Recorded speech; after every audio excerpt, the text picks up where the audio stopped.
Yo, you're always playing this game. Oh.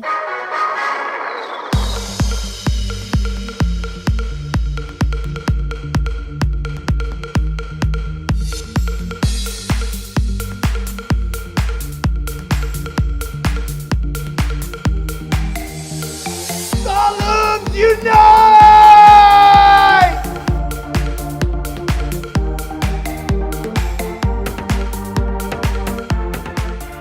What's happening, guys? Lord Beardo, Loot Nation, doing a little war recap. Both my two raids will be at the end of the video. One 3-star and one 2-star for the victory. Hell's Bells right here has their 11 clan perk. We are still working to get to our 10. We'll be here very soon.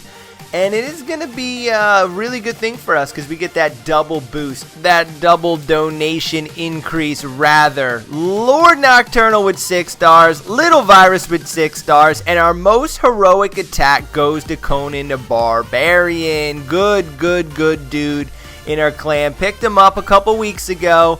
He is a top Town Hall 8, and we are showcasing these golems. Guys, you came along with us to go and find the land of the golems. In the next 2 videos, we are going to construct a real life golem and do an interview with said real life golem. It's going to be super cool, super fun. Make sure that you're subbing up to the channel and following along on Lord_Beardo on the Twitter, and jumping on the streams, which we've been playing on gaming.youtube.com/LordBeardo. So we are making a quick entry into the front door of this base with quake spells. Conan is putting down his wizards to play a little defense for that golem. He didn't pull out that entire clan castle. Next time he needs to count his troops and make sure that he sees that it's just more than a couple loons and a couple minions. There's always going to be one of these baby drags in the lower Town Hall 8 clan war matches against these good clans. He's getting the inside opened up. He's got the king on rage. He's got golems rather and wizards on the inside, and he's using the backdoor hogs coming from the north, coming from the east, and now coming from that northwest spot. A couple of hogs, guys. Don't burn all your hogs in one line or in one bulk when you're using the backdoor hogs. You want to spread them out a couple per piece of defense. Don't put them all down at the same time. You want to make sure that you are spreading them out. That golem in the middle is soaking up so much of that fire. So much of the hit points from the point defenses. The wizards, the barbarians, the archers on the outside. He makes absolute quick work of a fully maxed out Town Hall 8. And that is what you want when you are warring, guys. As an 8, you want to be able to kill, destroy, no questions asked Town Hall 8. So don't go up to Town Hall 9, guys, until you have your entire lab research done. You want to be able to use these Go Vapes and Govahos and all these different really cool, interesting army types to use down in Town Hall 8. So don't go up to Town Hall 9 for that queen too early, because you want to really learn how to do multi-dynamic raiding. Now, we're jumping in on an attack against Pac-Man, but I had to highlight this attack. It was really baller. Pac-Man's base really holds up well often. This guy is going to come in with those maxed out level 5 golems right through this left hand side. He's going to create a front door, and he's going to create a path for himself right to the town hall. Here comes the Valkyries. Super strong troop in the game. Look at that whole mess of Valkyries. If that mess of Valkyries would have continued to sweep on that right hand side, this raid would have been as good as done. He's freezing that back half Inferno with one of the Expos. Super big value on that freeze spell. Gets that jump spell down perfectly to funnel all of his troops back down to those 2 bottom Golemites. Those Golemites are sucking up the archer, they're sucking up the Expo, and they're sucking up the cannon, and that allowed for that entire army to swoop in through that top right jump spell. So now you got his whole army charging forward right now. He's got heroes, and dude, this is a level 30 king and a level 33 queen taking down almost a fully maxed out defensive base. His archer towers are 1 tier low, but just to compare and contrast where you can hit the value of what you guys can take down out there and the bases that you can destroy for 3-star in war. You gotta learn your boundaries. You gotta know how high you can fight, and you gotta know how low you shouldn't go. You don't want to cut your friends off in war, but you want to come out as a victor and a hero and suck up wins and get those clan perks. So right here, Pac-Man's base is getting destroyed. Last couple, camp and builder hut and cannon are absolutely finished. This dude made quick work of Pac-Man, who is our number 2 rank in this war. We had a smaller war. We had a 15v15. We're running the 25v25s, trying to get a little bit higher, but we got a lot of upgrades. A lot of people are doing their heroes, trying to get them maxed out in their town halls, trying to make their bases a little bit stronger with those heroes. So we got a lot of people down. Now, we are going to jump on board with Lord Nocturnal. He is one of our 9.5s. I think he's starting to work on his defenses now, and he does have higher Infernos. So I guess at this point, you can call yourself a 10 there, Lord Nocturnal. But he is going to come in part of the cleanup crew, part of the cleanup duty. We have a very specific way that we fight our wars, and they work out very well for us. He's going to use these 2 baby dragons. He's got some, buildings on the outside that need to get taken care of with archers and such. So he's going to use these baby dragons to go ahead and make a little front door entry for his wall breakers. Now, when you are using your wall breakers at the wall with those wizard towers right there, it can be a bit tricky. So if you know your entry point, bring a couple extra wall breakers, or even put your queen down to take out the wizard tower. That's what I tend to do.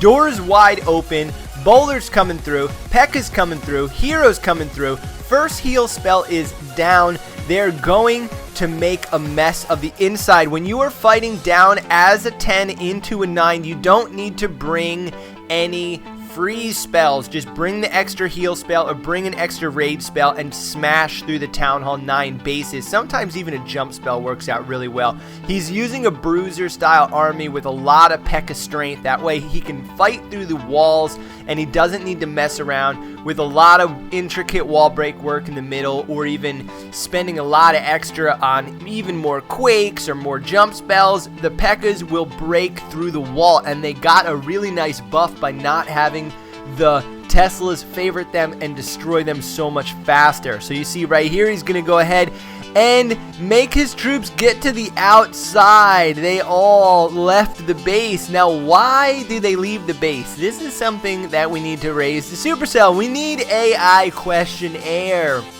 Nobody has any reason why any of the troops do anything in Clash of Clans, but that is half the fun. All his troops leave the base, they turn around, they come back inside the base, they're wrapping around this outside left-hand side.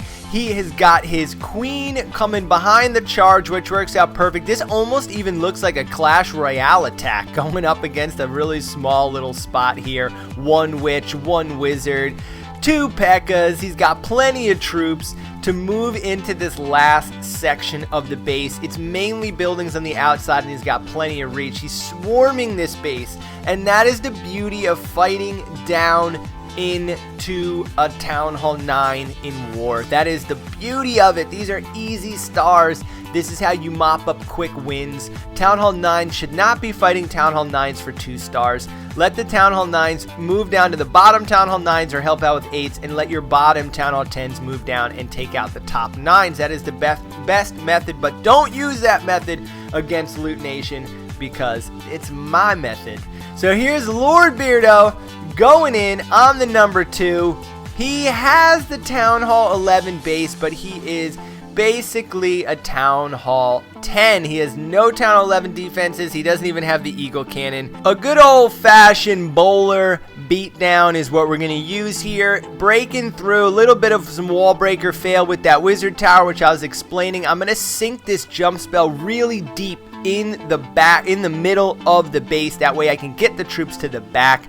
Gonna use that freeze spell on the king, a lot of the Teslas, and that clan castle. Get down those poison on the clan castle. Make quick work of the interior of the base. If you are debating your spell composition for a bowler, mass bowler army as a Town Hall 11 or a Town Hall 9. I brought the freeze spell on accident a couple weeks ago, and I've absolutely never looked back. Now, this is 3 rages, 1 jump, and a freeze spell, and the idea is to use 6 wall breakers instead of 3, or some people don't use any wall breakers and use that first jump spell to get your troops inside the base. I actually like to get my troops inside the base using my wall breakers. That way, that saves up that freeze spell for the inside of the base, depending on what their clan castle is, and also where their Tesla farms are. It's just such a versatile spell to be able to drop down and use when your troops are getting a little bit in trouble. Everybody knows who's a Town Hall 11 that the most important factor of the Town Hall 11 raid is when you pop that Warden ability. You don't want to pop it too early where you're just getting into the base. I know it's a little tricky at first when you're fighting against Town Hall 11s. I actually used to farm mainly and work on my heroes and never really push too far up in leagues, and I always did very well in war. But now that we're so high in the legends that we've learned how to fight with our Town Hall 11 army against top Town Hall 11 bases, so coming down and fighting lower bases sometimes throws me off a little bit. I use my spells different or wrong, like it just throws you off. And a lot of people too, they'll be like, oh, what's a good strategy to fight against this Town Hall 9? And I'm like, man, I only have a Town Hall 8 and a Town Hall 11 account, so sometimes it's a little difficult to move down and fight, but practice makes perfect. So we're gonna move in on their number 1, and this was for the victory of the war. We were down 1 war star. All I needed was 2. I really thought I was going to go ahead and 3-star this guy. I used the double jump here because there was so much compartmentalizing in the middle. If I had another chance at it, I probably would have tacked from the left-hand side right at the queen and actually quaked out the middle of the base and came in from a whole different angle, but I didn't. My boulders got lost in this bottom left-hand compartment. Took them forever to figure out which direction they wanted to go. That kind of threw my whole raid off. My queen is going to immediately get beat down right there by both those infernos, one being a single. She was able to take out the middle of that town hall, and then my troops are going to skate around that left-hand side in a massive bowler army to go ahead and pick up that 2-star, not the 3-star. A little disappointed, but what are you gonna do? You don't always get to have your cake and eat it too. So we get the war win. Peter can't hold us down. Hell's Bells, clan rank 11. You guys tried your best. You had crafty bases. You had all sorts of time, effort, and energy to go ahead and knock us down and take us out of the rank. But guys, if you're watching this far through the video, that means you're excited about the channel. Sub up to the channel because we are going to build a real life golem in the next upcoming video. It's going to be super cool. Don't forget to check me out at Lord_Beardo on Twitter. Awesome to be hanging with you guys today. Peace out.